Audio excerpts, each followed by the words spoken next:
Hello, toy fans. It's the Doctor again. So today we're going to do a comparison between two different two different company figures for the same figure. Like say, if I was doing like comparison to like say a Man of Steel Superman between say Hot Toys and the Mattel versions. But today we're going to do a couple of Godzilla figure. We're going to compare Godzilla 1954. So we're gonna take our my Bandai original one, and we're gonna compare that 1954 to our NECA 1954. So obviously you can see there's a major difference. So we're gonna go into the differences and see which one is better. So stick around, and hope you enjoy it. So true Godzilla collectors know Bandai has been doing the Godzilla figures for decades, primarily through Japan. But if you were lucky enough to go through a comic shop, you could probably find an import for say $30 or $40 until they started releasing them in the States through Bandai America, and you could get them for say six to $12 at your local Toys R Us, whatever.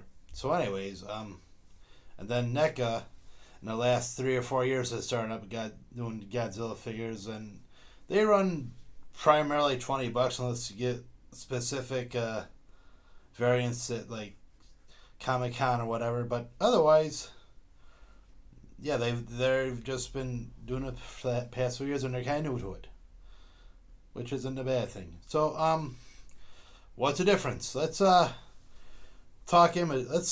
a look at them individually through design, right? So as you can tell, there's a color variation. NECA is going for the black and white look from the original film, no color at all, and a very darker gray to the figure look, while the other one's a light gray and has a color to the mouth.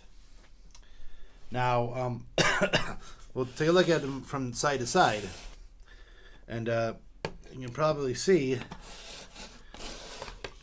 that obviously that full height neck is taller, but Bandai's probably a little bit fatter than say the NECA one though, and they have two different head sculpts. I think that's more from the puppet they use in his introduction close up than it is the actual movie.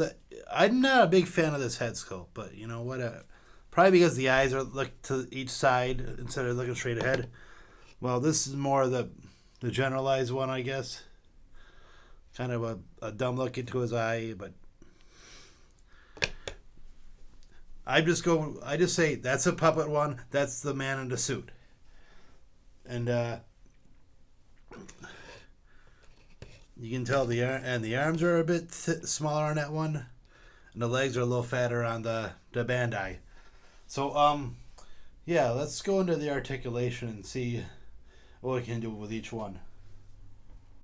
So the Bandai figure is made out of soft vinyl, so it's a little bit. He's kind of a little bit squishy, not too much, and it's very light to the touch. And he comes with 1, 2, 3, 4, 5, 6 points of articulation. We'll start with the head. Turn the head all the way around. The arms go basically to the back of the fat legs. The legs just move forward and back. But you know, if you want to make it screen accurate, he doesn't really move much. He's kind of slow and cumbersome in the original one. And the tail has rotation to it.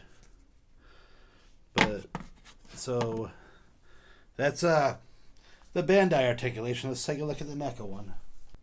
Now I know people say NECA figures are more of a knockoff than of the SH Monster Art figures, but you know, I like the price point a lot. I like how it's just 20. I don't have to pay say 3 or 4 times what I pay for NECA for like the same figure. But you know, maybe down the line I might take the bait and get a Monster Arts figure. We might do a review. But anyways, let's talk about the NECA Godzilla 1954 figure, shall we? So he's made from a durable plastic, so he has a little weight to him, a little heavy plastic. So you know, he can probably do more poses. And he has way more articulation than the Bandai. So let's start with the head. So the head has 2 points of articulation by itself for the neck. So you bend the neck forward and back. Turn both pieces of the neck around. And he has jaw articulation. So you can open and close the mouth. So have him do his roar. Each arm has 1, 2, 3 points of articulation with the shoulder. Turn it back and forth. Arms go up that high, goes down that far, and as I said, goes around. Has the elbow joints. You can move forward in and out. But the articulations are a little wonky, but whatever. And you have the wrist joints go back and forth. He has rotation at the waist. And he can go forward and back as needed. Legs can go out that far, go in that far, go around. He has knee articulation, but the way the legs designed, he has knee articulation, but it's very limited to be able to bend it forward and back, even though you have the joint right there.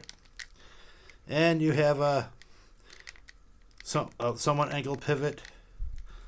Now the tail has 1, 2, 3.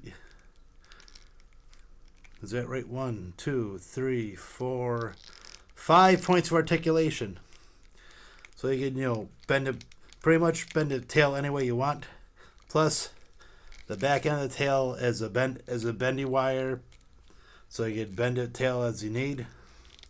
So yeah. NECA has a lot more articulation than the Bandai, which is a drawing, a bullet point for me. That's why I get the figures. So here I put them in similar poses as much as I can. Can't really do much with the Bandai one, but I could probably put the NECA Godzilla in a whole multitude of poses if I really wanted to. As you've probably seen with my Shin Godzilla figure and the 2001, you can really put them in like some crazy poses.